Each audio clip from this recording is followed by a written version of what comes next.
வாவா முருகா வடிவேலா, வள்ளி மணாளா வடிவேலா, வாவா முருகா வடிவேலா, வள்ளி மணாளா வடிவேலா, வரியார் கருங்கண் மடமாதர் மகவாசை தொந்த மதுவாகி இருபோது நைந்து மெலியாதே இருதாளி நண்பு தருவாயே பரிபாலனன் செய்தருள்வோனே பரமேசுரம் தன் அருள் பாலா அரிகேசவந்தன் மருகோனே அலைவாய் அமர்ந்த பெருமாளே வா வா முருகா வடிவேலா, வள்ளி மணாளா வடிவேலா, வாவா முருகா வடிவேலா, வள்ளி மணாளா வடிவேலா. நன்றி. அருமையாக முருகன் சார்ந்த கடவுள் வாழ்த்து பாடலை சிறப்பாக பாடினார்கள். நன்றி நன்றி சகோதரிக்கு. இன்றைக்கு நமது ராஜபாளையம் முத்தமிழ் சங்கம் 76வது நாள். இன்று செந்தில் முருகன் அவர்கள் நமக்கு சிறப்புரையாற்ற வந்துள்ளார்கள். அவர்களை வாழ்த்துவோம். அது சார்ந்த அவர்கள் சூரன் மெய்ப்பாடு என்பது சார்ந்த பேச இருக்கிறார்கள். அது சார்ந்த கருத்துக்களை நமக்கு தலைமை உரையாக இவாஞ்சலின் மனோகரன் ஐயா அவர்கள் பேசவிருக்கிறார்கள். அதே சார் நம்ம பேசுவோம். வாருங்கள் ஐயா. நன்றி நன்றி ஐயா. ராஜபாளையம் முத்தமிழ் சங்கம் நடத்துகின்ற 76வது தொடர் நிகழ்வு. இந்த சங்கம் ஒரு தமிழ்ச்சோலை. நாளும் நாளும் புது புது உரைமலர்கள் சோலையில் மலர்ந்து மனம் பரப்புவதும், சோலையை காண்பவர்களும் கேட்பவர்களும் மலரின் மனத்தில் சொக்கி நிற்பதும் தொடர்கதையாக இருக்கிறது. சோலையின் நிறுவனர் தனது பெயருக்கு ஏற்ப செயல்படுகின்ற மாமணி அவர்கள் சோலையை பராமரிக்கும் அழகே தனி.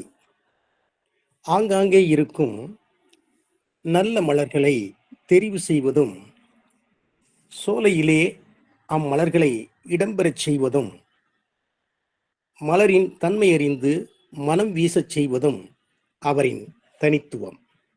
அவருக்கு நன்றி. அவரோடு இணைந்து நிகழ்வுகளிலே பங்கேற்பதும் நெறிப்படுத்துவதும், இன்றைக்கு வருகை தந்து பேசாமல் இருக்கக்கூடிய குமரி மைந்தர் ஐயா செல்வன் அவர்கள் மலர்ந்த முகமும் தங்குதடையில்லா பேச்சும் பணிவான சொல்லும் உற்சாகப்படுத்தும் வார்த்தைகளும் அபாரம் அபாரம். அவர் தொழிலதிபர். தொழில் மனத்தில் தமிழ் நேசம், தமிழ் பாசம், தமிழ் வாசம் ஓர் ஆச்சரியம். விட்டகுறையோ தொட்டகுறையோ அதற்கு நடைமுறை சான்று குமரி செல்வன் ஐயா அவர்கள். அவருக்கும் நன்றி. இன்றைக்கு நிகழ்ச்சியை நெறிப்படுத்திக் கொண்டிருக்கக்கூடிய ஐயா அசோகன் சாமுவேல் அவர்கள் நாள்தோறும் நிகழ்ச்சிகளை பதிவு செய்வதும் இணையத்தில் ஏற்றுவதும் இவருடைய தலையாய பணி. கலகலப்பு மன்னன், வெடிப்பேச்சு வேந்தர், நகை இதழும் உள்ளொன்று வைத்து புறமொன்று பேசாத பண்பும் இவருடைய தனித்துவம். அவருக்கும் நன்றி. இன்றைக்கு முழுக்க முழுக்க முருகன் மயமாகத்தான் இந்த அவை விளங்குகிறது. கடவுள் வாழ்த்து பாடிய சங்கரி அம்மையாரின் குரலில்தான் எத்தனை பாவம், எத்தனை உருக்கம். குரலால் அவையை கட்டி போடும் சமர்த்தர். அவர்களுக்கும் நெஞ்சார்ந்த நன்றி. இந்த இணைப்பிலே இணைந்திருக்கக்கூடிய ரமேஷ் கவிஞர் அவர்களுக்கும், இன்றைய சிறப்பு சொற்பொழிவாளர் முருகன் அவர்களுக்கும், குமரி செல்வனையா அவர்களுக்கும், பானுமதி அம்மா அவர்களுக்கும், கோப்பெருந்தேவி என்ற பெயரிலே இருக்கக்கூடிய இன்னொரு அன்பருக்கும், இணைய இருக்கக்கூடிய ஏனைய நண்பர்களுக்கும் அன்பர்களுக்கும் நன்றியும் வணக்கம். சூரன் மெய்ப்பாடு. மெய்ப்பாடு என்ற சொல் நமக்கு புதிதுதான். ஏனென்றால் தொல்காப்பியம் தெரிந்தவர்களுக்கு இது அறிமுகமான சொல். தமிழிலே இதை பாவம் என்று சொல்லுவார்கள். மனதிலே தோன்றுகின்ற உணர்ச்சிகளை உடல் மொழி மூலமாகவோ அல்லது செயல்களின் மூலமாகவோ எல்லோரும் காணும்படியாக புறத்திலே வெளிப்படுத்துவதுதான் மெய்ப்பாடு. மெய் என்றால் உடல், பாடு என்றால் வெளிப்படுவது அல்லது தோன்றுவது. இது 8 வகை என்று தொல்காப்பியர் சொல்லுவார். நகை, அழுகை, இளிவரல், மறுக்கை, அச்சம், வெகுளி, பெருமிதம், உவகை. இந்த 8ம் பிறப்பதற்கான கலன்கள். ஒவ்வொரு மெய்ப்பாட்டிற்கும் 4 கலன்களை சொல்லுவார். அது உண்மையிலேயே ஆச்சரியமான ஒன்று. இன்றைக்கும் அதை வெளிநாட்டார் வியந்து பார்க்கிறார்கள். அமெரிக்க உளவியல் அறிஞர் ராபர்ட் பிளட்சிக் என்பவர் கிட்டத்தட்ட தொல்காப்பியரின் அந்த மெய்ப்பாட்டு கோட்பாட்டை அடிவுற்றி அவரும் சொல்லி இருக்கிறார். ஆக சிரிப்பு என்று சொன்னால் 4 நிலைக்கலன்: எள்ளல், இளமை, பேதமை, மடன். எள்ளி நகையாடுவது, இளமை குறும்பு, அறிவீனமாக செயல்படுவது, மடமைத்தனம். இந்த 4 கலன்களிலே சிரிப்பு என்பது பிறக்கும். இப்படி ஒவ்வொன்றாக சொல்லி போவார். இன்றைக்கு நம்முடைய சிறப்பு சொற்பொழிவாளர் சூரன் மெய்ப்பாடு என்று எடுத்திருக்கிறார். முருகன் சூரனை வதைக்கிறான். எதற்காக வதைக்க வேண்டும்? அவன் தேவர்களை சிறைப்படுத்தி விட்டான், விட மறுக்கிறான். அவன் ஒரு அசுரன், ஆனாலும் கூட சிவபக்தன். அவனை மெல்ல மெல்ல அவனுடைய ஆணவத்தை அவனிலே இருந்து அகற்ற வேண்டும் என்பது முருகனின் எண்ணம். கிட்டத்தட்ட 10 நாள் இந்த நிகழ்வு. முதலிலே தன்னுடைய தளபதி வீரபாகுவை முதல் நாள் தூதனுப்புகிறார். சூரன் அதற்கெல்லாம் அடங்கவில்லை. வீரபாகுவை சிறைப்பிடிக்க வேண்டும் என்ற எண்ணம். உடனே போர். அப்படியே ஒவ்வொரு நாளும் போய்கிட்டே இருக்குது. இன்றைக்கும் திருச்செந்தூர்ல நாம் இதை பார்க்கலாம். அந்த கடைசி 6 நாள் இன்றைக்கும் சஷ்டி விரதமாக போற்றப்படுகிறது, நினைவு கூறப்படுகிறது. இந்த சூரபத்மன் கொஞ்சம் இல்ல, அதிகமான ஆணவமும் செருக்கும் மாயாஜால வித்தைகளும் தெரிந்தவன். இவன் எவ்வாறு தன்னுடைய உடன்பிறப்புகளையும் உறவுகளையும் படைகளையும் ஆணவத்தையும் மெல்ல மெல்ல தொலைத்தான். கடைசியாக அவனை அவர் எவ்வாறு வதைத்தார்? வதைத்தாலும் அவனுக்கு முருகன் அருள் பாலிக்கிறார். ஆக அவன் ஒவ்வொன்றாக இழக்கின்ற போது அவனுடைய மெய்ப்பாடு எப்படி இருக்கிறது?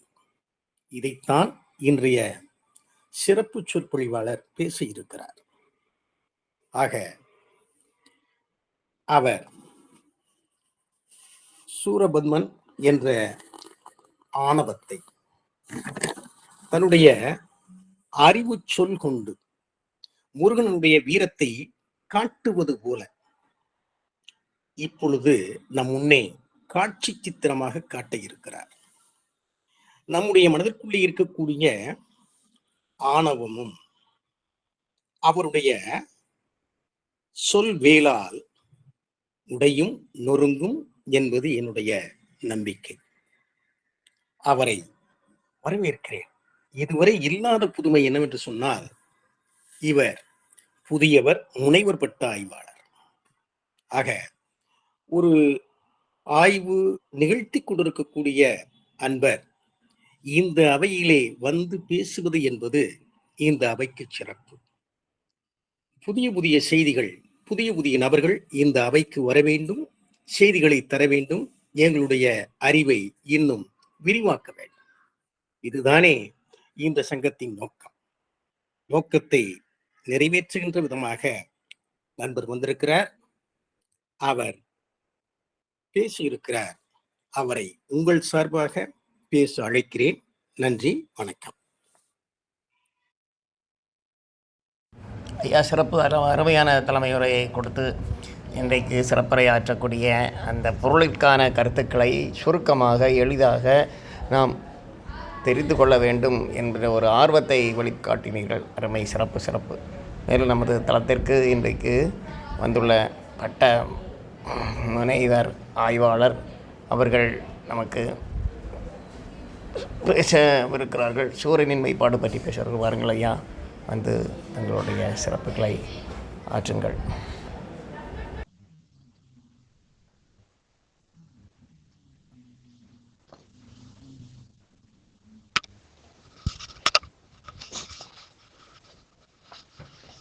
தொடர் கருத்துரை ஆய்வரங்கத்தில் ராஜபாளையம் முத்தமிழ்ச் சங்கம் நடத்தி கொண்டிருக்கக்கூடிய தொடர் கருத்துரை ஆய்வரங்கத்தில் இந்த அடியேனுக்கும் ஒரு வாய்ப்பை வழங்கி எம்மை எல்லாம் வழிநடத்தி கொண்டிருக்கக்கூடிய சரஸ்வதி அம்மா, திருமதி சங்கரி, திருக்குறள் குமரிச்செல்வன் ஐயா, தலைமை உரை இப்படியெல்லாம் மாற்ற முடியுமா? ஒரு வியப்பு. தொல்காப்பியம், மெய்ப்பாடு, கந்தபுராணம் சார்ந்த அத்துணை தகவல்களையும் ஏதோ தமிழ் காதுகளில் பாய்ந்தது. பாரதியார் சொன்ன மாதிரி இப்படிதான் தமிழ் எப்படி காதுகளில் பாயுங்கிறது ஐயாவுடைய இந்த தலைமை உரை எனக்கு மிகச்சிறந்த ஒரு சான்றாக அமைந்திருக்கிறது. அப்பா, எப்படி ஒரு வார்த்தை கூட ஒரு சின்ன ஒரு ஏதோ அது அதான் சான்றோர்கள் தமிழ் மீது கொண்டிருக்கிற பற்று, தமிழை தன் உயிராக கொண்டிருக்கிற பற்று, இதையெல்லாம் இந்த ஒரு சிறிய நிகழ்வு எனக்கு உணர்த்தியிருக்கிறது. இந்த ராஜபாளையம் முத்தமிழ்ச் சங்கம் நடத்தி கொண்டிருக்கக்கூடிய இந்த தொடர் கருத்துரை ஆய்வரங்கிலே இன்று எமக்கு வாய்ப்பை வழங்கியமைக்காக இந்த சங்கம் சார்ந்த அத்துணை சான்றோர்களையும் இந்த சிறிய சிரம் தாழ்ந்து வணங்கிக் கொள்கிறேன். தலைப்பு சூரனின் மெய்ப்பாடு. ஐயா மெய்ப்பாட்டை பற்றி தெளிவாக நிறைய சொல்லிட்டாங்க. திரும்பவும் அதை நான் சொன்னதை அப்படி யார் பேசினாலும் மெய்ப்பாடுங்கிறதுக்கு அதுதான் செய்தி. ஐயா முன்னாடி எனக்கு என்னுடைய பணியை மெய்ப்பாடுனா என்னன்றதை நான் சொல்கிறது போல் ஐயா தெளிவாக சொல்லிட்டாங்க. அதனால் சொன்னதையே நம்ம திரும்ப சொல்கிறது சரியாக இருக்காது. பொதுவாக சொன்னால் மெய்ப்பாடு என்பது நம்மளுடைய வாழ்க்கையில் அகம் புறம் அப்படிங்கிற ஒரு ஒழுக்கலாறுகளை பின்பற்றி நடக்கக்கூடிய தமிழ் சமுதாயத்தின் முக்கியமான ஒரு அங்கமாக இருப்பது மட்டுமல்லாது, மனிதன் அப்படிங்கிற ஒரு ஆறாம் அறிவின் அடையாளமாக திகழக்கூடிய ஒருத்தருடைய முக்கியமான உணர்வுகளின் வெளிப்பாடு தான் நம்ம வெளிப்பாடு. முக்கியமான உணர்வுகளின் வெளிப்பாடு. எல்லா உயிர்களுக்கும் உணர்வுகளை வெளிப்படுத்த ஒவ்வொரு வாய்ப்பு கிடைக்கும். அது மெய்ப்பாடுகள் வெளிப்படுத்துவார்கள். ஆனால் அதற்கான இலக்கணங்களை எல்லாம் வகுத்து கொடுத்த நம்முடைய சான்றோர்கள் மனிதனுக்கு பொருந்தும் அப்படின்னு சொல்லியிருக்கிறது நமக்கு அது மிகச்சிறந்த ஒரு பெருமையாக இருக்கக்கூடிய ஒன்றாக இருக்கிறது. ஆகவே மெய்ப்பாடுகளை பற்றி நான் பெரிதும் ஒன்று சொல்லப்போவதில்லை. ஐயா தெளிவாக சொல்லிட்டாங்க. இப்போ கந்தபுராணத்தை பற்றி நம்ம தெரிஞ்ச விஷயத்தை சிந்திக்கலாம். கந்தபுராணம் அப்படிங்கிறது வடமொழியிலிருந்து தழுவப்பட்ட ஒரு நூல் தான். காஞ்சிபுரத்தில் வாழ்ந்த கச்சியப்ப சிவாச்சாரியார் அவர் தான் வடமொழியில் இருந்ததை தமிழ்படுத்தி கொடுத்துருக்காரு. சில செய்திகளை எல்லாம் எடுத்துக்கிட்டு வடமொழியில் இருக்கக்கூடிய செய்திகளை எல்லாம் மூல செய்தி மட்டும் எடுத்துக்கிட்டு நம்ம தமிழ்நாட்டுக்கு ஏற்ற இயற்கை பகுதிகளை எல்லாம் அமைத்து கொண்டு சில பண்பாட்டு கூறுகளை எப்படி கம்பராமாயணத்தில் சில பண்பாட்டு கூறுகளை எல்லாம் அப்படி அமைச்சுக்கிட்டாரோ அதை மையமாக வச்சு தான் கச்சியப்ப சிவாச்சாரியர் ஏறக்குறைய பார்த்தீங்கன்னா கந்த புராணமும் கம்பராமாயணமும் ஒரு ஒப்பிட்டு சொல்றார். ராப்பி சேதுப்பிள்ளை பார்த்தீங்கன்னா வேலம் வில்லுங்கிற நூலில் வந்து ரெண்டையும் ஒப்பிட்டு சொல்லியிருக்காரு. ஒரே மாதிரி தான். இதுவும் 10,345 பாடல்களை கொண்டதான். ஒரு கம்பராமாயணம் 10,500 பாடல் இருக்கும். இது 10,345. கம்பராமாயணத்தை ஒத்த ஒரு மிகச்சிறந்த நூல் தான் கந்த புராணம். ஸ்கந்து என்ற சொல்லில் இருந்து இந்த கந்த புராணம் வந்ததாக கந்து கட்டுத்தறின்னு சொல்லுவாங்க. ஸ்கந்து ஸ்கந்து ஆன்மாவை கட்டக்கூடிய ஒரு கயிறாக முருகன் இருக்கிறார். புராணம் என்ற சொல் வந்து புராதனம் என்ற சொல்லிலிருந்து வந்ததாக சொல்லப்படுகிறது. கீவாஜா சொல்றாங்க தன்னுடைய ஆய்வு நூல்களில். தொன்மை அப்படிங்கிற சொல்லுடைய பொருளாக புராணம், பழமையை சொல்லக்கூடிய ஒன்றாக புராணம் இருக்கிறது. புராதனம் இந்த பழமை என்ற ஒரு முக்கியமான கருத்தை வலியுறுத்தக்கூடிய ஒன்றாக இருக்கிறது. புராணங்களுக்கு பொதுவாக அது பொருந்தும். இப்போ கந்த புராணம்னா முருகனுடைய பெருமைகளை பேசக்கூடிய, முருகனுடைய அருள் திறன்களை பேசக்கூடிய ஒரு நூலாக இருக்கிறது. இது 6 காண்டங்களை உடையதாக இருக்கிறது. 135 படங்களை உடைய ஒரு பெரும் நூலாக இருக்கு. இதுல நம்ம சிந்திக்கிறதுக்கு என்னுடைய அறிவுக்கு எட்டின செய்தி, அம்மா கேட்டாங்க என்ன சிந்திக்கலாம் அப்படின்னு சொல்லிட்டு, சரி கொஞ்சம் வேற ஏதாவது முருகனுடைய வரலாறு அதெல்லாம் பெரியவங்க கட்டாயம் தெரிஞ்சிருப்பாங்க, எல்லாரும் தெரியும், சரி மெய்ப்பாடுகளை பத்தி சொல்லலாமே அப்படின்னு சொல்லிட்டு நான் திடீர்னு கேட்டப்போ எடுத்து புத்தகத்தை திறந்தேன். அதுல வந்து 7ஆம் நாள் போர், சூரன் வதை அப்படின்னு தொடங்கிச்சு. அதுல உள்ள என்ன தலைப்புல பேசலாம்னு சொல்லி பார்க்கும்பொழுது சூரனுடைய மெய்ப்பாடுகளை பத்தி பேசலாம் அப்படின்னு எனக்கு ஒரு சிந்தனை அந்த நேரத்துல உதித்தது தான். அந்த போர் நடக்கிறத பத்தி நம்ம இலக்கியங்கள் நிறைய பார்த்துருக்கலாம், கேள்விப்பட்டிருக்கலாம். சிலப்பதிகாரத்துல இளங்கோவடிகள் சொல்லுவாங்க 18 நாள் அப்படின்னா மகாபாரத போர் சொல்லுவாங்க. அப்புறம் 18 மாதங்கள் அப்படின்னா ராவணனுக்கும் நடந்த போரை சொல்லுவாங்க. 18 ஆண்டுகள் நடந்த போர் அப்படின்னா இந்த தேவ அசுர போர் முருகனுக்கும் சூரபன்மனுக்கும் நடந்ததாக சொல்லப்படுகிறது. அது வரலாற்று செய்தியாக சொல்லப்பட்டாலும் கூட கந்த புராணத்தில் இது 10 நாட்கள் மட்டுமே நடந்ததாக சொல்லப்படுகிறது. 10 நாட்கள்ல நாம வந்து முதல் நாள் தொடங்கி பானுகோபன், அப்புறம் சிங்கமுகாசுரன், தர்மகோபன், இப்படி ஒவ்வொரு சூரனுடைய வலிமை மிகுந்த ஆட்கள் எல்லாம் ஒவ்வொருத்தரா போர்ல இறந்து போயிடுறாங்க. முருகனாலையும் வீரபாகு போன்ற வலிமையான ஆட்களாலையும் வதம் செய்யப்படுறாங்க. சூரன் வந்து 7ஆம் நாள் தான் போருக்கு வரான். 7ஆம் நாள் போருக்கு வர்றவன் முருகனை பத்தி ஆரம்பத்துல வந்து பெரிய ஒரு அவனுக்கு வந்து ஒரு வீராப்பு தான். சின்ன பையன், நேற்று பிறந்த பாலகன், பால் குடி மறவாத பாலகன், அவனோடு நான் போர் புரிவதா, அப்படி அவன் எனக்கு எந்த சமமும் வரமாட்டான் அப்படின்னு ரொம்ப யதார்த்தமா ரொம்ப ஆணவம் அதெல்லாம் இருந்தா, போர்க்களம் வந்த பிறகு அவனுடைய மெய்ப்பாடுகள் எப்படி இருந்தது, முருகனை பார்த்த பிறகு அவனுடைய மெய்ப்பாடுகள் எப்படி இருந்தது, அவனுடைய சகோதரர்கள், அவன் பெற்ற பிள்ளைகள், அவனுடைய நாடு நகரம் போர் படை வீரர்கள் எல்லாம் அழிந்த போது கூட அவனுடைய மெய்ப்பாடுகளை பற்றி பெருமையாக பேசாத கச்சியப்ப சிவாச்சாரியார் முருகனை அவன் நேரடியாக கண்ட பொழுது கடத்தல பார்க்குறான். நேரடியாக பார்க்கும்பொழுது அவனுடைய உடம்புல எந்த மாதிரியான மெய்ப்பாடுகள் தோன்றியது அப்படிங்கிறத நாம சிந்திக்கலாம்னு நினைக்கிறேன். சரிங்களா? அப்போ தொடர்ச்சியா போர்க்களத்துக்கு வரான். போர்க்களத்துக்கு வந்தவன் தொடக்க காலத்துல எப்படி போர் தொடங்கும் பொழுது பல அண்டங்கள்ல இருக்கக்கூடிய வீரர்கள் எல்லாம் அசுரர்கள் எல்லாம் தனக்கு சாதகமாக கூட்டிட்டு வரான். முருகன் எல்லாத்தையும் அழிச்சிடுறாங்க. எல்லாத்தையும் அழித்த பிறகு இவன் வந்து எதுவுமே இல்லாம ஒரு நிற்கதியில நிற்கிறான். எதுவுமே இல்லை. இந்த போர் நடக்கிற காட்சிகள்லாம் அழகா இந்த 7, 8, 9, 10 நாள் நடக்கிற அந்த போர்ல 7, 8, 9 அந்த 10 அந்த 10ஆம் நாள் காட்சியாக நாம சொல்லக்கூடிய சில செய்திகளை சொல்றோம். இப்படி போர் வந்து அவன் மாறி மாறி வந்திருக்கான். படை வீரர்கள் எல்லாம் அழிஞ்சிட்டாங்க, இவன் தனியா நிற்கிறான். அப்படி அவன் விட்டு கொடுக்கல. பாம்பு மாதிரி வரான், முகில் மாதிரி வரான், இடி மாதிரி வரான், இருள் மாதிரி வரான், மலை மாதிரி வரான், அப்புறம் களிர் மாதிரி வரான். இப்படி மாறி மாறி முருகனோடு எப்படியாவது வெற்றியை பெற வேண்டும் அப்படின்னு உருவங்களை மாறி மாறி வரான். எந்த உருவம் எடுத்தாலும் சூரனால எதுவும் செய்ய முடியல. உடனே முருகன் வந்து ஒரு முடிவுக்கு வரார். சரி, இவங்கிட்ட எதுவும் இல்லை, சரி இப்ப நாம இவனை சோதிக்கிற நேரம் வந்துருச்சு அப்படின்னு சொல்லிட்டு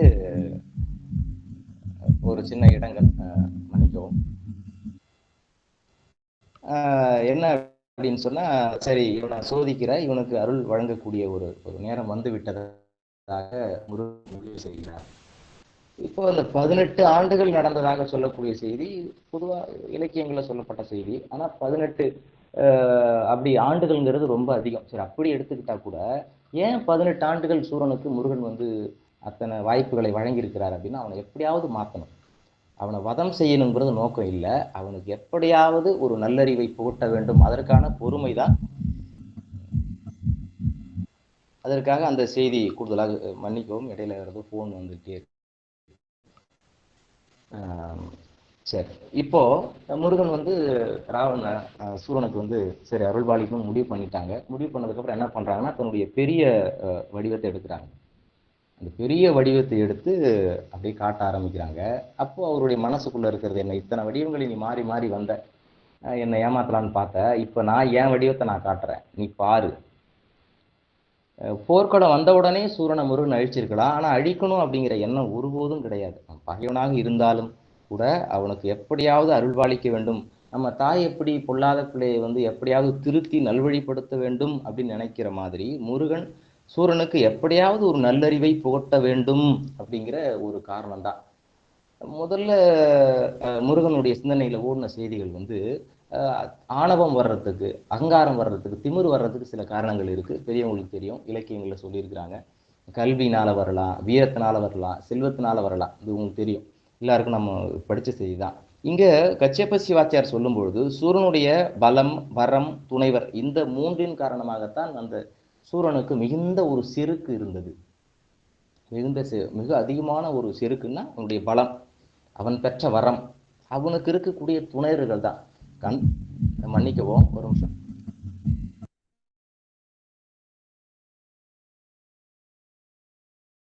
ஆணவம், கண்மம், மாயை என்று சொல்லக்கூடிய இந்த மூன்று பேருடைய மறு உருவங்கள் தான்.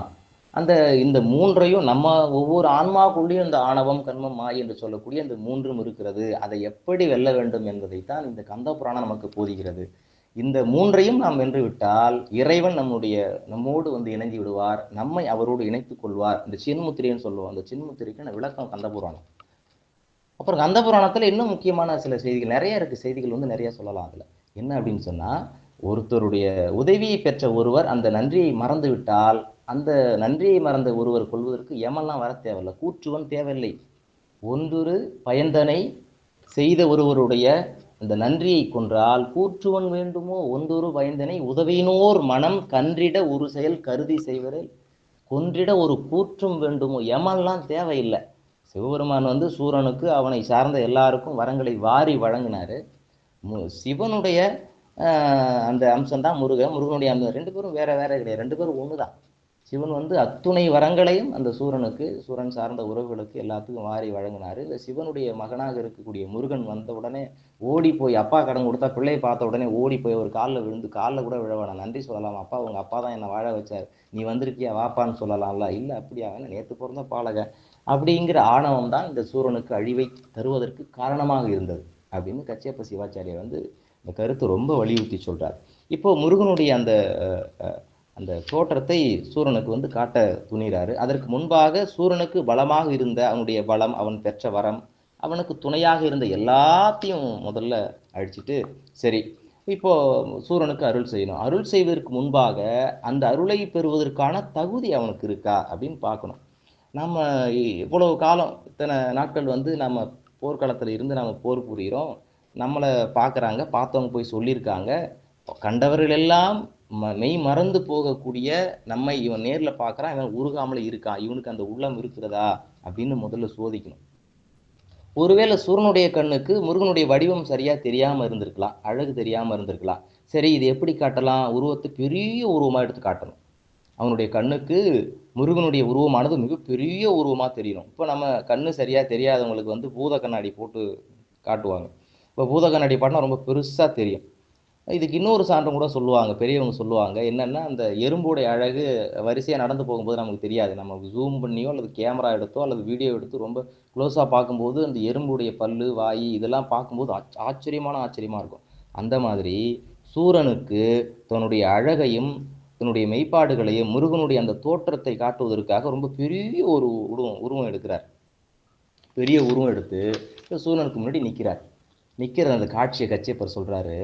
இறுதியும் முதலும் இல்லா இப்பெருவடிவந்தன்னை கரைவிடம் உரமும் சூரன் கண்டு விம்மிரத்தின் நிற்ப அறிவரும் உணர்தல் பேச்சா ஆறுமா முகத்து வள்ளல் சிறிது நல் உணர்ச்சி நல்க. பெரிய உருவத்தை எடுத்தது மட்டும் இல்ல, அவனுக்கு கொஞ்சம் ஞானத்துக்கான அந்த அறிவையும் கொஞ்சம் டியூன் பண்றார். அப்படி ஒரு லைட்டா டியூன் பண்றார். பெரிய உருவத்தை எடுத்தது மட்டும் கிடையாது, அவனுக்கு நல் அறிவு வருவதற்கான, இதுவரை அவனுக்கு நல்லறிவு இல்லாம இருந்தது, அது அப்படியே லைட்டா ஒரு சுவிட்சை போடுறாரு. ஒரு சின்ன பல்ப் மட்டும் எரிய வைக்கிற மாதிரி ஒரு நல்லறிவு வர்ற மாதிரி ஒரு சின்ன ஞானத்தை காட்டுறாரு. இணையன செப்பல் உற்றான். உடனே சூரபன்மன் தான் யார் என்பதை உணரக்கூடிய ஒரு நிலை உருவாகிறது. பெரிய உருவம் எடுத்துட்டாரு. பெரிய உருவம் எடுத்ததோடு அப்படியே அந்த அழகை பார்த்து அவன் உண்மை நிலை அடையிறதுக்கு ஒரு ஒரு சின்ன கனெக்ஷன், ஒரு சின்னதா அவருக்கு ஒரு ஞானம், இந்த சூரபன்மனுக்கு ஞானத்தை முருகன் கொடுத்ததா சொல்றாரு. உடனே இப்ப என்ன நடக்குது அப்படின்னா, முருகனுடைய உருவத்தை சூரன் பார்க்கறான். அழகை பார்த்த உடனே அவன் கையில இருக்கிற ஆயுதங்கள் அப்படியே கீழே விழுது. அவனுக்கு பெரிய வியப்பாயிட்டு. இந்த பெரிய பேரழகை பார்த்த உடனே அவனுக்கு முன்னால ஏதோ ஒண்ணு நடக்குது. அவனுக்கு என்ன நடக்குன்னு அவனுக்கு தெரியல. ஆனா அவனை அறியாமல் அவனுடைய கைகள்ல இருந்த ஆயுதங்கள் கீழே நழுவுது. கண்கள் முருகனை அப்படியே ஆர்வமா உற்று நோக்க ஆரம்பிக்குது. இதுவரைக்கும் அவன் பார்த்த பார்வை ஞானம் இல்லாமல் இருந்த பார்வை, இப்பொழுது இவன் பார்க்கக்கூடிய பார்வை ஞானமுடைய பார்வை. காரணம், அந்த ஞானத்தை இறைவன் தான் கொடுத்தான். இப்ப நம்ம வெறுங்கண்ணால பாக்குறோம் அப்படின்னா நமக்கு ஒன்றும் பெரிய விஷயங்கள் சிறப்பா தெரியாது. வெற்று கண்ணால பாக்குறதுனால சிறுபஞ்சமூலத்தில் சொல்லுவாங்க, கண் வனப்பு கண்ணோட்டம்னு சொல்லுவாங்க. கண்ணுக்கு அழகு என்ன? கண்ணுக்கு அழகு என்ன? கண் வனப்பு கண்ணோட்டம். கண்ணோட்டம்னா இறக்கம் காட்டுறது. ஒரு குறிப்பிட்ட ஒரு காட்சியை பார்க்கும்பொழுது அந்த காட்சிக்குரிய அந்த பொருளை கண்கள் உணர்த்த வேண்டும். அதுதான். இப்ப இதுவரைக்கும் முருகனை சூரன் பார்த்தா அவனுக்கு ஞான பார்வை இல்லை, ஊனப்பார்வையாக இருந்தது. இப்போ அவன் மெய்ப்பார்வை பார்க்க ஆரம்பிச்சிட்டான். இதை இன்னொரு சிறிய கதையா கூட சொல்லுவாங்க. ஒரு பாம்பு படம் எடுத்து ஆடிக்கிட்டு இருக்கு. அதை பார்க்கக்கூடிய குழந்தை பாம்புடைய அந்த ஆட்டத்தை தான் பார்க்கும், அந்த படத்தை தான் பார்க்கும். அதுக்கு விஷத்தன்மை பாம்புக்கு இருக்குன்னு குழந்தைக்கு புரியாது. அதுவே பெரிய வளர்ந்த ஒரு ஆணோ அல்லது பெண்ணோ அந்த பாம்பை பார்க்கும் பொழுது பாம்புடைய அழகும் தெரியும், பாம்பினால் ஏற்படக்கூடிய அந்த துன்பம் எதிர்காலம் எப்படி இருக்குன்றது தெரியும். அந்த ஞானம் தான் இப்போது சூரனுக்கு பிறந்திருக்கிறது. திருவள்ளுவர் அழகா சொல்லுவார், இந்த கண்ணுடைய காட்சி பத்தி சொல்லுவாரு. கண்ணுடையார் என்பவர் கற்றோர், முகத்திரண்டு புண்ணுடையார் கல்லாதவர்கள். அப்போ கல்லாதவர்களுக்கு இருக்கக்கூடிய கண்ணானது ஞான பார்வை தராது. கல்வியை தரக்கூடிய அந்த மெய்மையானதான் உண்மையான ஞானத்தை தரும் என திருவள்ளுவரும் இது ஒப்பிட்டு சொல்லியிருப்பார். ரொம்ப அற்புதமான ஒரு காட்சியா இருக்கும். இப்போ இறைவனுடைய திருவருள் இவனுக்கு கிடைக்க ஆரம்பிச்சு போச்சு. இன்னும் முழுசா கிடைக்கணும். அதுக்கு இன்னும் சூரனுக்கு பக்குவம் இருக்கா அப்படின்னு நம்ம பார்க்கணும். அப்படிங்கிறதான் கச்சப்பருடைய கூற்றாக இருக்கு. இதற்கு இடையில இறையருள் கிடைச்சா நாம அதை அப்படி ஏத்துக்கிறோமா? மாணிக்க வாசகர் அவர் என்ன சொல்றாரு, ஆண்டவனே நீ உன்னுடைய பேரருளால் எனக்கு ஏகப்பட்ட முறையில நீ கருணை வழங்க முயற்சி பண்ணியிருக்க, வந்திருக்க, முற்பட்டிருக்க. எனக்கு அதை அனுபவிக்கிற திறமை இல்லாத போச்சுப்பா. நீ உன்னுடைய அருள் அமுதத்தை வழங்குவதற்கு பல முறை முயற்சி செய்து வருகிறாய். நான் என்ன பண்றேன், அந்த நேரத்துல தான் என்னது விக்கி விழுங்கி நிக்கிறேன். எனக்கு பக்குவமே இல்லைப்பா, விக்கல் வந்து போகுதுப்பா, எனக்கு அருள் அமுதம் எப்பப்பா கிடைக்கும் அப்படின்னு ரொம்ப என்னது அருள் அமுதம்ங்கிற தண்ணீர் நீ எப்பப்பா கொடுப்ப, எனக்கு உன்னுடைய அருள் கிடைக்கும் பொழுது விக்கல் வந்து போகுதுன்னா, விக்கல் வந்து போகுதுங்கிற பொருள் நம்ம அந்த நேரத்துல சிந்தனை வேற எதையோ சிந்திக்குது. இறைவனை நாட வேண்டும், இறையருள் பெற வேண்டும் என்ற அந்த ஆளுமை நமக்கு, நிதானம் நமக்கு, பொறுமை நமக்கு, அன்பு நமக்கு, ஆற்றல் நமக்கு இல்லாமல் போய்விடுகிறது. அதையெல்லாம் சரி செய்வதற்கு உன்னுடைய தண்ணீர் என்ற அருள் வேண்டும் கேட்கிறார். வழங்குகின்றாய்க்கு உன் அருள் ஆர் அமுதத்தை வாரிக்கொண்டு விழுங்குகின்றேன் விக்கினேன் வினையேன் என் விதியின்மையால். எனக்கு விதி இல்லப்பா, தழுங்கு அரும் தேனன்ன தண்ணீர் பருக தந்து உய்ய கொள்ளாய் அழுங்குகின்றேன் உடையாய் அடியேன் உன் அடைக்கலமே அப்படின்னு மாணிக்க வாசகர் சொல்ற காட்சியை நம்ம நினைத்து பார்க்க முடியும். சூரனுக்கு இப்போ அந்த நேரம் நெருங்கி வந்து கொண்டிருக்கிறது. இப்போ முருகன் அப்படியே அந்த ஞானத்தையும் புகுட்டி தன்னுடைய அழகையும் சூரனுக்கு காட்டி அங்கே இருக்கும் பொழுது சூரனுடைய மெய்ப்பாடுகள் இப்படியாக இருந்து கொண்டிருக்கிறது. இப்போ வேறு சில செய்திகளையும் புலம்ப ஆரம்பிக்கிறான். என்னது, சூரபன்மன் தன்னை அறியாம புலம்ப ஆரம்பிக்கிறான். யாரோ சொன்னாங்க, முருகன் ஒரு மயில் மேல வந்தான், நேற்று பிறந்த பிள்ளை அப்படின்லாம் சொன்னாங்க. நானும் அதை கேட்டு நானும் அதையே அப்படி சொல்லிக்கிட்டு இருந்தேன். பச்சை பாலகன்னு நான் முருகனை பார்த்து இழந்தெல்லாம் பேசியிருக்கேன். ஐயோ நான் பெரிய தப்பு பண்ணிட்டேனே, இது தெரியாம போயிட்டே அப்படின்னு வருத்தப்படுறான். இறங்கினான், வருத்தப்படுறான். இதை நம்ம சொன்னது தப்புன்னு அவன் வருத்தப்படுறான். இப்போது நான் பார்த்துட்டேன், இப்போது அவனை நான் பார்த்தேன். இவன் திருமால் பிரம்மன் முதலான எல்லா தேவர்களுக்கும் முதன்மையாக இருக்கக்கூடிய ஒரு கடவுள் அல்லவா, இது வரைக்கும் நான் தெரிஞ்சுக்காம விட்டனே, இதுக்காக ரொம்ப வருத்தப்படுறான். கோலமா மஞ்சை தண்ணில் குளவிய குமரன் தன்னை பாலன் என்று இருந்தேன் அன்னால் பரிசவை உணர்த்திலேன் யான். எனக்கு அந்த நேரம் அறிவு எட்டலப்பா. மால் அயன் தமக்கும் ஏனைய வானவர் நமக்கும் யாருக்கும் எல்லாருக்கும், இந்த உலகத்துல இருக்கிற எல்லாருக்கும், திருமால் பிரம்மன் மற்ற மட்டும் கிடையாது, எல்லாருக்கும் மூல காரணமா என்ற மூர்த்தி இம்மூர்த்தி என்றோ. ஐயோ, இவர்தான் எல்லா இந்த உலகத்துக்கே மூல காரணம் இவர்தானே மூலம், இது தெரியாம இவ்வளவு நாளா இருந்துட்டோமே. அப்பவே வீரபாகு சொன்னான்.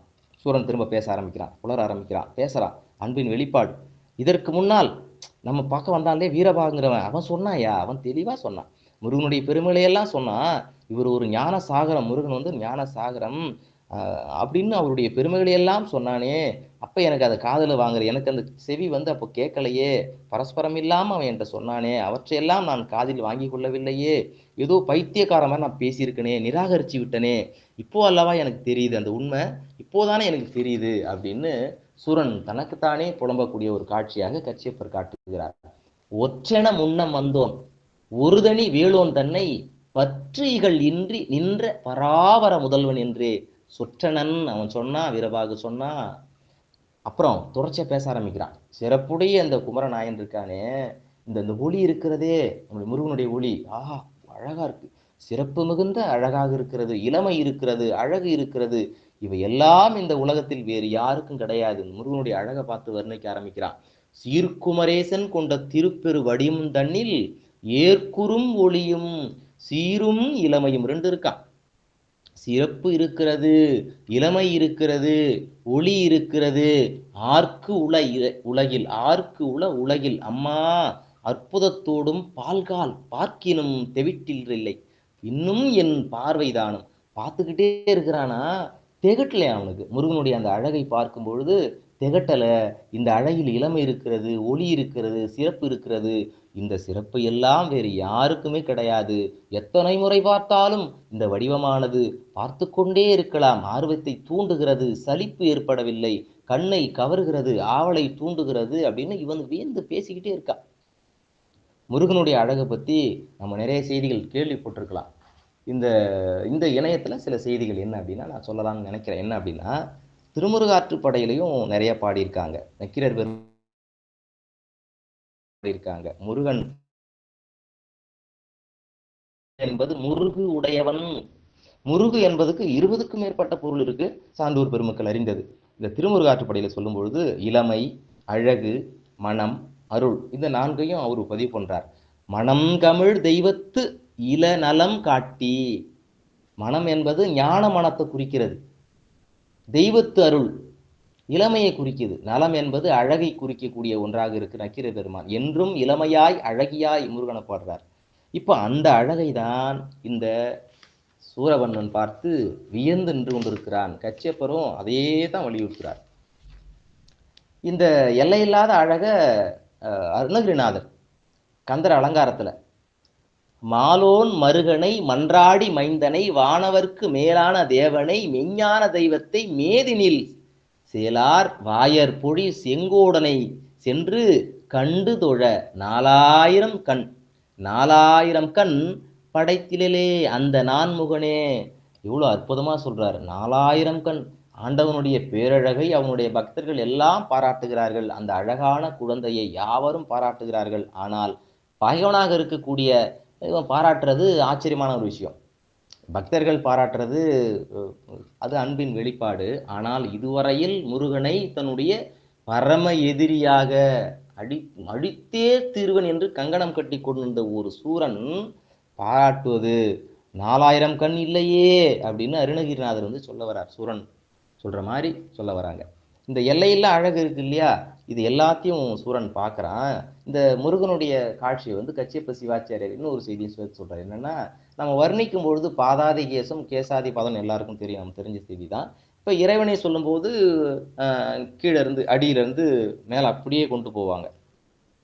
அது அப்படியே இவன் சூரன் வந்து சொல்றான், இது எத்தனை எப்படி பார்த்தாலும் என்னுடைய கண்களால் பார்த்து அடங்காத போல இருக்கிறதே. கண்ணை காட்டிலும் வேகமானது கருத்து. அந்த மனசுக்குள்ளேயும் இவன் நினைக்கிறான் அவனுடைய அழகு. அப்பயும் அந்த மனசுக்குள்ளேயும் முருகனுடைய அழகு அடங்கவே இல்லை. முருகன் வந்து எதுக்காக போருக்கு வந்திருக்காரு? எனக்கும் முருகனுக்கும் எதுக்கு போர் நடக்குது? முருகன் நினைத்திருந்தால் என்னை போருக்கு வந்த அடுத்த நொடியிலே என்னை அழித்திருக்க முடியும். ஏன் அவர் என்னை அழிக்கல? ஏனென்றால் அவன் எனக்கு அருள் செய்ய வந்திருக்கிறான். முருகன் வந்து எனக்கு அருள் செய்யணும்னு வந்திருக்காரு. முருகனுடைய ஆற்றலுக்கு நான் ஏமாத்தலாம். இப்பதான் உண்மை தெரியுது சூரனுக்கு தான் யார் என்ற உண்மை புரிகிறது. ஏன் முருகன் வந்திருக்காரு?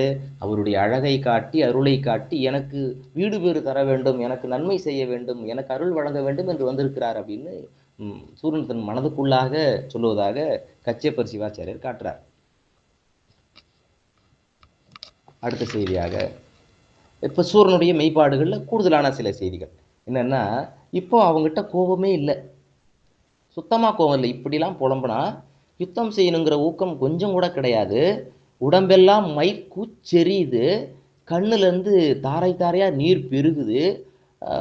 முன்பு இல்லாத பேரன்பு இப்போ அவங்ககிட்ட நிறைய இருக்கு. என்பெல்லாம் மெழுகு போல குழைகிறது. அப்படியே இந்த வார்த்தையை நம்ம திருவள்ளுவரை போட்டு பார்த்தோம்னா, அன்புடையார் என்பும் உரியர் பிறர்க்கு.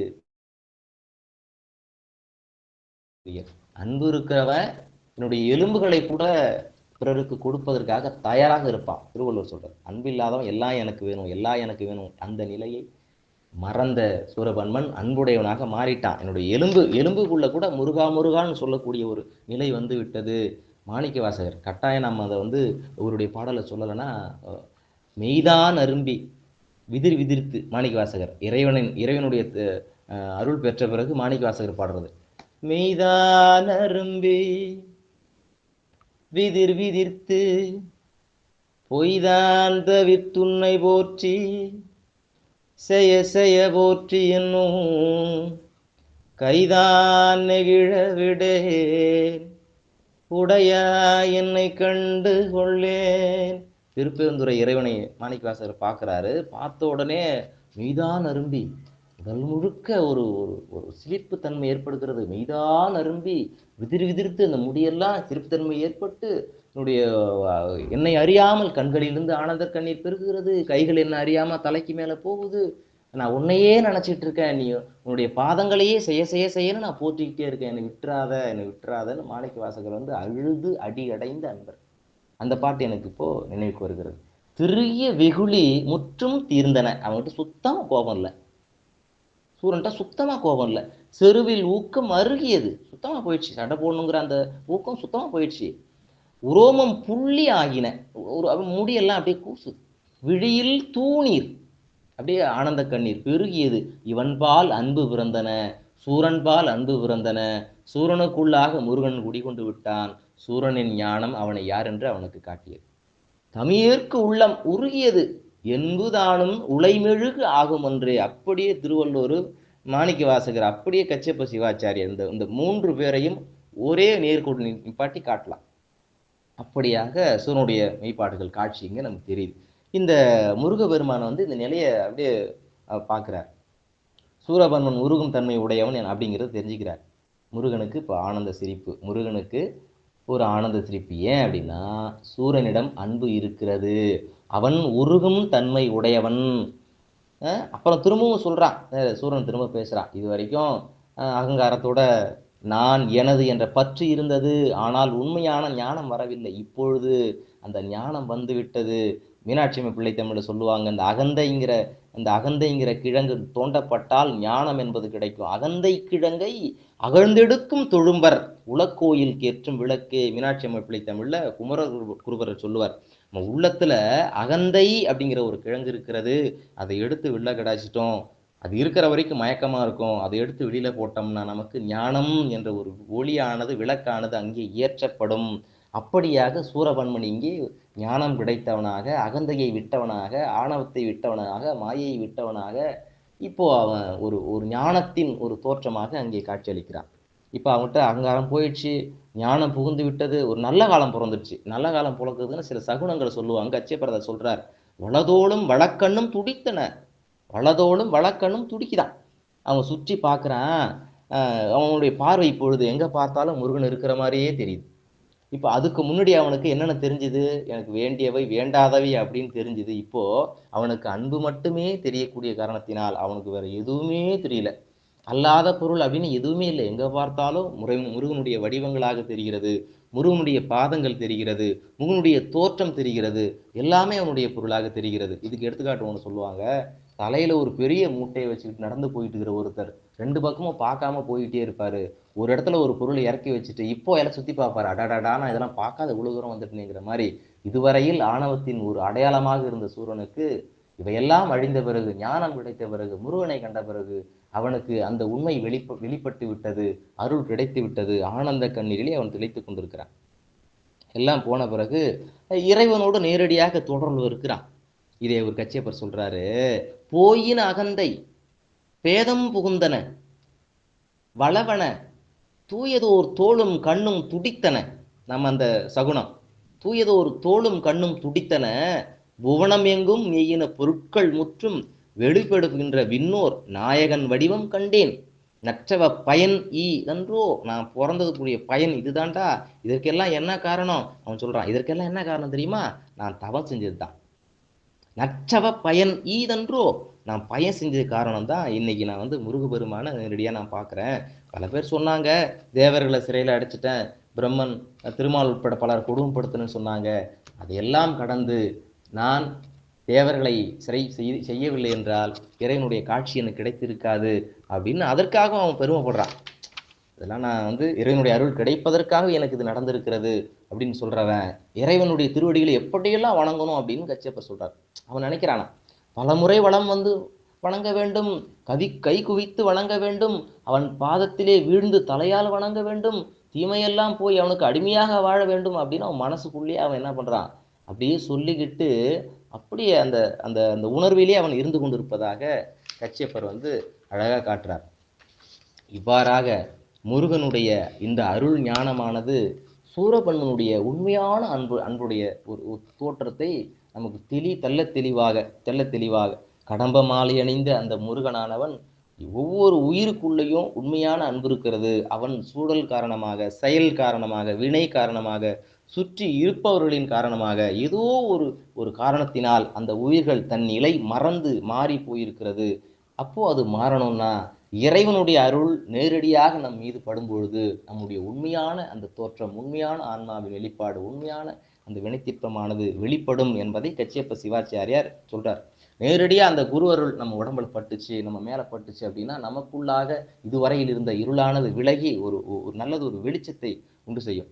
சரி, இப்போ சூரபன்மன் இந்த தன்மை உடையவன் அப்படின்னு தெரிஞ்சுக்கிட்டாரு. சரி, இதற்கு மேலையும் நம்ம விளையாட்டை தொடரக்கூடாது. உண்மைத்தன்மை என்னன்னு தெரிஞ்சிச்சு, அவனை ஆட்கொள்ளணும். சூரபன்மன் என்னது, அவனுடைய மனமுருகி சிறந்த அடியான் மாறிட்டான். நிற்பதை ஆண்டவன் பார்க்கிறாரு. இனி விரைவில் அவனை ஆட்கொள்ள வேண்டும் என்று திருவுள்ளம் கொண்டு அவனை ஆட்கொள்வதற்கு ஆட்கொள்ளணும், அவனை பழைய தன்மை மீண்டும் கொண்டு வரணும். அப்பதான் அவன் முருகனை எதிர்த்து நிற்பான். முருகனை எதிர்த்து நிற்காத பட்சத்தில் நாம் அவனோட சண்டை போட்டு அவனை ஆட்கொள்ள முடியாது. அதனால மீண்டும் அவனுக்கு அந்த பழைய நிலையை காட்டி மீண்டும் முருகனோடு அவனை போர் செய்ய வைத்து மீண்டும் அவனுக்குரிய அந்த அருள் தன்மையை ஏற்றுக்கொள்கிறார் அப்படிங்கிற செய்தியை தான் தொடர்ச்சியா அடுத்ததை வந்து இந்த கந்தபுராணத்துல சொல்லுவாங்க. ஐயா, நேரம் முடிஞ்சிச்சிங்களா இல்ல? ஐயா இல்லைங்க, இல்ல செய்தி அதாங்க, அவ்வளவுதான். இது நேரம் முடிஞ்சது, நான் முடிச்சுக்கிறேங்க, வேற ஒண்ணும் இல்லைங்க. இல்லைங்க இல்ல, நீங்க பேசுன இன்னொரு 5 நிமிடம் கூட பேசுங்க, அது கன்க்ளூஷனா முடிச்சு பேசுங்க. சரி.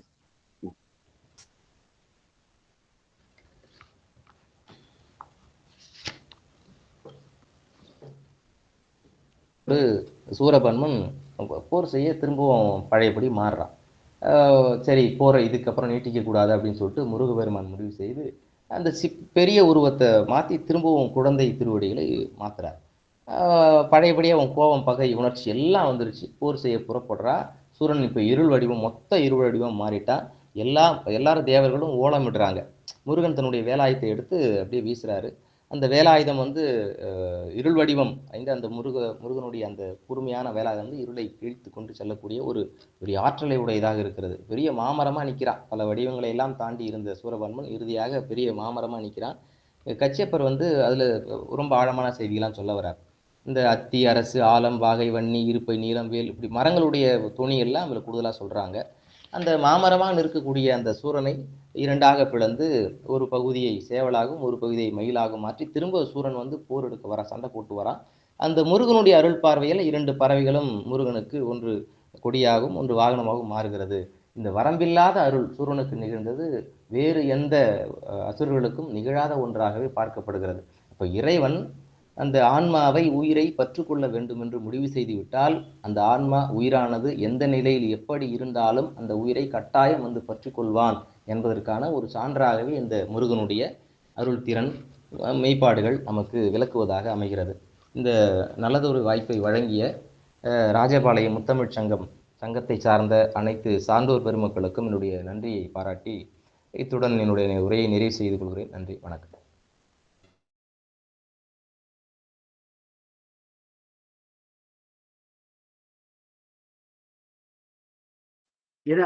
அவரும் லெஃப்ட் அவரும் லெஃப்ட் ஆயிட்டாரு.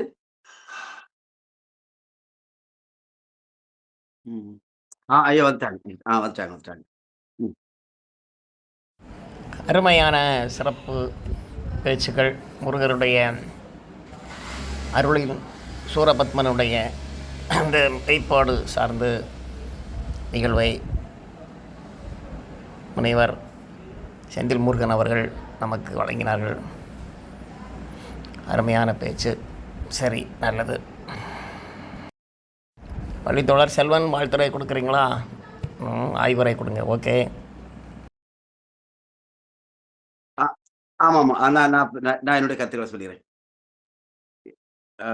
அதாவது இன்று ஐயாவுடைய சிறப்புரை ரொம்ப சிறப்பாக இருந்தது. ஒரே ஒருத்தரும் ஐயாவுடைய பேச்சை வந்து நம்ம தளத்துக்கு எப்பவும் வரக்கூடியவங்களாம் கேட்க முடியலையும் கூட ரொம்ப ஒரு வருத்தம். நான் வந்து இதுக்கு முன்னாடி சூரன் பாடு தான் நான் கேள்விப்பட்டிருக்கேன். இந்த சூரன் மெய்ப்பாடு கேட்டதில்லை. அதுக்குள்ள இப்படி ஒரு பகுதி இருக்குதா? சூரனுக்கு வந்து ஒரு ஒரு மெய் உணர்வு, மெய்ஞானம் எல்லாம் கொடுத்த ஒரு ஒரு பகுதியை நான் கேள்விப்பட்டதே இல்லை. இன்னைக்கு ஐயாவுடைய பேச்சிலிருந்து நான் கேட்டேன். ரொம்ப நல்லா இருந்தது. உண்மையிலேயே ஐயா வந்து நிறைய பட்டிமன்றங்கள், டிவிலெல்லாம் பேசக்கூடியவங்க. கல்லூரி பேராசிரியர். இன்னைக்கு நமக்காக இன்னைக்கு இவ்வளோ ஒரு ஒரு அருமையான பகுதியை வந்து நான் இது ஒரு ஒரு ஒரு வித்தியாசமான பகுதியாக தான் பார்க்குறேன். ஏன்னா நம்ம இவ்வளோ நாளும் சூரன்பாடு இதுதான் கேட்டுட்டு இருந்தோம். இன்னைக்கு ஐயாவுடைய பேச்சு மூலமா இப்படி ஒரு பகுதி இருக்குங்கிறத எனக்கு என்னால் கேட்க முடிந்தது. ரொம்ப அருமையா இருந்தது. நம்ம தளத்துல வந்து ஒவ்வொரு நாளும் சிறந்த பேச்சாளர்களாக கொண்டு வந்து நமக்கு ஞானத்தை கொடுக்குறாங்க. அந்த வேலை இன்னைக்கு உண்மையிலேயே ரொம்ப சிறப்பாக இருந்தது. ஐயாவுடைய குரல் ரொம்ப சிறப்பாக இருந்தது. அந்த பாடின விதம் ரொம்ப அருமை. பாடல்கள், கருத்துக்கள், ஐயா பேசின விதம் உண்மையிலேயே ஒரு டிவியில பேசக்கூடியவங்கிறது சாதாரண விஷயம் கிடையாது. எல்லாத்தையும் டிவியில கொண்டு வந்து பேச வச்சிட மாட்டாங்க. இப்போ நம்மளும் இருக்கோம், நம்மளும் பேசுகிறோம், நம்ம தளத்தோட சரி. ஆனால் அவங்க அப்படி இல்லை. பட்டிமன்றங்கள், விவாதங்கள் நிறைய தளங்களெல்லாம் பேசி, டிவிலெல்லாம் பேசி ஐயாவுடைய பொன்னான நேரம் இன்னைக்கு ஒரு ஒரு 40-45 நிமிடம் நமக்காக ஒதுக்கி ஒரு அருமையான கருத்துக்களை நமக்கு கொண்டு தந்தாங்க. இன்றைய நாள் வந்து என்னாலையும் ஆரம்பத்தில் சரியாக கேட்க முடியல. நிறைய இடைஞ்சல்களாக இருந்தது. அது நிறைய காரணங்கள். நான் எப்பவுமே முதல்ல இருந்து கடைசி வரைக்கும் கேட்க நினைப்பேன். ஆனால் எனக்கு கேட்ட வரைக்கும் நிறைய சூரபத்மனுக்கு மெய்ஞானம் கிடைச்சதோ இல்லையோ தெரியாது. எனக்கு ஐயாவுடைய இதுல இருந்து இந்த கந்த புராணத்திலிருந்து எனக்கு நிறைய மெய்ஞானம் கிடைச்சது அப்படிங்கிறத நான் எழுதுவேன். ஏன்னா இது ஒரு முக்கியமான பகுதி. எனக்கு தெரியாத பகுதி இன்னைக்கு எனக்கு கிடைத்தது. அருமையா மிகவும் அருமையாக இருந்தது. நன்றி. வெகு சிறப்பான அருமையான பின்னோட்டம் ஆய்வுரை கொடுத்திருந்த செல்வருக்கு நன்றி. மேலும் அடுத்ததாக பின்னோட்டம் வழங்குகிற பெருந்தேவி கந்தன் என்பவர் இருக்காங்க. அது என்னுடைய ஆசிரியர் தோழர் கந்தன் ஐயா. வாங்க. அவங்களுக்கு அது சார்ந்த தொழில்நுட்பங்கள் தெரியவில்லை போலும். சரி, அவங்க இல்லை. சரி, மனோர்ணையா பேசட்டும்.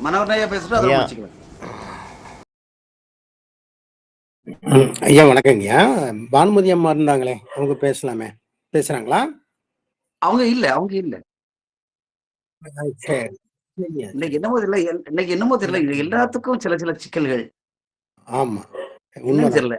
எனக்கும் இன்னைக்கு ஒரு வெளியே போயிட்டு இப்பதான் வந்தேன். அன்னைக்கு நீங்க வர கொஞ்சம் பிந்திருச்சு. பரவாயில்ல. ரொம்ப சிறப்பான உரை. முருகனால் சூரபன்மன் தன்னை உணர்ந்து கொண்டான். தன்னை பற்றியிருந்த ஆணவம், கன்மம், மாயை மூன்றையும் தொலைத்து முழுக்க முழுக்க அவன் முருகனின் ஞானத்தை தன்னுள்ளே வாங்கிய அந்த தன்மையை ஒரு நாடக பாணியிலே பேசியவர் ஒருவர். அவரே முருகனாகவும், கச்சியப்ப சிவாச்சாரியராகவும், சூரவர்மனாகவும், மாணிக்க வாசகராகவும், திருக்குறள் சொல்லுகின்ற வள்ளுவராகவும் அங்கே இங்கேயும் போய் போய் வந்து வரிகளை எவ்வளவு லாவகமாக உள்ளே கொண்டு வந்து சேர்த்து, அது சாதாரணமாக அமையல். யாருக்கு திருவருள் வாய்த்திருக்கிறதோ அவர்கள்தான் நாவை மிகச்சரியாக ஆள முடியும். நான் உங்கள் உரையை கேட்ட மாத்திரத்திலேயே எண்ணினேன், இவர் ஆகச்சிறந்த பேச்சாளராக இருக்க வேண்டும், ஒரு ஆன்மீக சொற்பொழிவாளராக இருக்க வேண்டும் என்று எண்ணினேன். இந்த சபையிலே நிகழ்ச்சியை நெறிப்படுத்துகின்ற குமரி செல்வன் ஐயா அவர்கள் சொல்லிவிட்டார்கள். நான் எண்ணியது ஆக இன்றைக்கு இதனை குலம் கண் முன்னால் கொண்டு வந்து, ஏன்னா இந்த அமுது இவ்வளவு நாள், இந்த அழகை இவ்வளவு பார்க்காம இருக்கிட்டேனே, மற்றவங்க சொன்னதை எண்ணி விட்டுட்டனே அப்படின்னு அந்த மனதிலே கழிவு இரக்கத்தை சூரனுடைய வார்த்தைகளை வைத்துக் கொண்டு இவர் வார்த்தையாடிய அந்த சாமர்த்தியம் நெஞ்செல்லாம் பூரிக்கிறது. ஆக எனக்கு மாணிக்க வாசகரின் ஒரு பாடல், அவர் திருக்கோத்துங்கியிலே தன்னுடைய மனதிற்கு ஒரு அறிவுரையை சொல்லுவார்.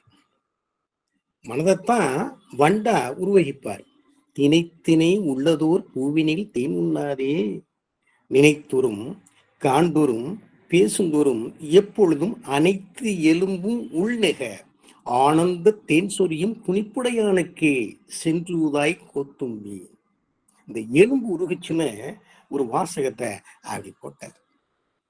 ஆக அது மாணிக்க வாசகர் அங்க பயன்படுத்துறார். ஏன்னா இந்த சிற்றின்பங்கள் வேண்டாம், தூக்கி தூர போடு, எந்த நேரமும் நினைத்தால் போதும், பேசினால் போதும், உள்ள இருக்கக்கூடிய எலும்புகள் எல்லாம் இழகும்படியான ஒரு ஆற்றலை, ஒரு சக்தியை உடையவன் இறைவன்.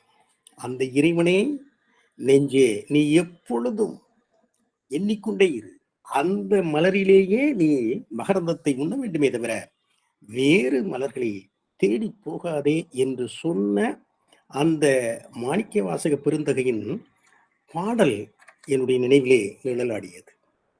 ஆக இந்த நாள் முழுக்க முழுக்க முருகமயம்தான். கடவுள் வாழ்த்து பாடியவரும் முருகனை வாழ்த்தினார். ஆக இன்றைக்கு பேசிய பேச்சாளரும் முருகமயமாகவே நம்மையெல்லாம் அந்த முருக ஜோதியிலே முக்கி எடுத்து விட்டார். ஒரு அருமையான உரையை இந்த சங்கத்திலே வழங்கி எங்களையெல்லாம் முருக தரிசனத்தை மனக்கண்ணிலே காண்படியாக செய்த உரையாளருக்கு, முனைவர் பட்ட ஆய்வாளர் என்று மற்றவர்கள் சொல்லலாம், இல்லை இல்லை, நீங்கள் ஒரு மிகச்சிறந்த உரை செம்மல். உங்களை வாழ்த்துகிறேன், வணங்குகிறேன். நன்றி, வணக்கம். அருமையான சிறப்பான ஆய்வுரை கொடுத்து அமர்ந்துள்ள அஞ்சலின் மனோகரன் அவர்களுக்கு நன்றி. அடுத்ததாக நமது தளத்தில் இன்று சிறப்புடன் வந்து கலந்து பங்கெடுத்து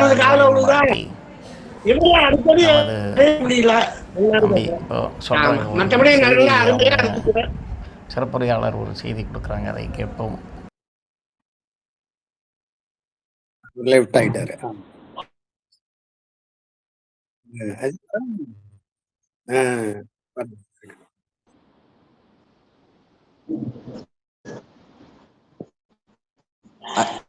ஆமா வாசகன் இருந்துக்கலாம். இன்னைக்கு நிறைய இடைஞ்சல்.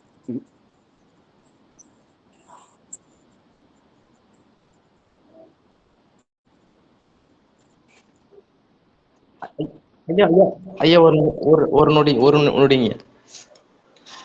சரிங்க ஐயா, சொல்லுங்க. சான்றோர்களினுடைய வாழ்த்துரை வந்து எனக்கு வந்து பெரும் ஊக்கமா இருக்குங்கய்யா. நீங்க ஐயா வந்து ரொம்ப எனக்கு வாழ்த்துரை வந்து மிகுதியா சொல்லிட்டு இருக்காங்க. நான் உங்களுடைய வாழ்த்துரை வந்து எனக்கு மேலும் மேலும் ஒரு நல்லது ஒரு வாய்ப்பை வழங்கணும்னு நினைக்கிறேங்கய்யா. வழங்கும். ஐயா வந்து ரொம்ப மிகுதியா பேசுறாங்க. நான் வந்து இன்னும் ஒரு இளம் சிறார் தான். பேச்சிலையும் சரி, மத்ததுலயும் சரி, இப்பதான் கத்துக்கிட்டு இருக்கேன். உங்களுடைய வாழ்த்துரை வந்து எனக்கு தொடர்ச்சியா எனக்கு நல்ல ஒரு வாய்ப்பை வழங்கும் அப்படின்னு நம்புறேங்க. ரொம்ப நன்றிங்க. வாய்ப்புக்கு ரொம்ப நன்றிங்க. அனைவருக்கும் நன்றிங்க. வாங்க ஏன் நீங்க தொடர்ந்து நன்றிங்க. வாங்க. நன்றிங்க. ரொம்ப சிறப்பா இருந்தது. கண்டிப்பா வாங்க. ஒரே வார்த்தையில வாங்க. ரொம்ப சிறப்பா இருந்தது. சரிங்க. எங்களுக்கு சரிங்க. வருத்தம்னா நன்றிங்க. எல்லாரும் கேட்கலையேங்க ஒரு வருத்தம் தான். வேற ஒண்ணும் இல்ல. சரிங்க.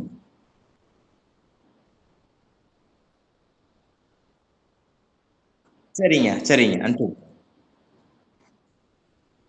சரிங்க. நன்றி. நன்றி. நன்றி.